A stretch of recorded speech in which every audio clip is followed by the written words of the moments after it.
manufacturing. Here we are in at the time of this recording, like mid 2022. Looks like the world's coming out of the pandemic, right? As a health, it's still an issue in some parts of the world, I realize. But by and large, we're moving to like a post-pandemic reality. And yet we're also part of that reality is still continued supply chain issues. Certainly anything that's based on petroleum products, and you're talking about things that I'm assuming are made of some form of plastic, petrol, something like that often.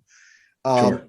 So what are some of the things somebody listening to this saying, let's say as a product designer, product marketing manager, somebody like that who has to think about these things, what are some of the opportunities in design, given the context we're now in, where everything's tough to source, and if you can source it, it's very expensive.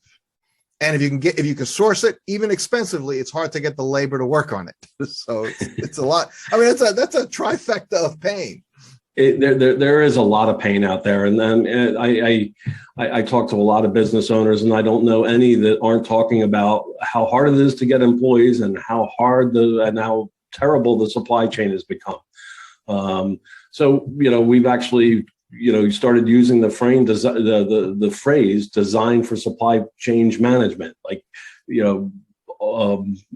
trying to taking into the consideration all the problems you have with your supply chain, whether it's we're having trouble getting this type of plastic or this type of part, how can we replace it, what are all the issues with the supply chain, and let's see if we can alter the design without altering tooling and everything else. What can we do, how can we address this problem?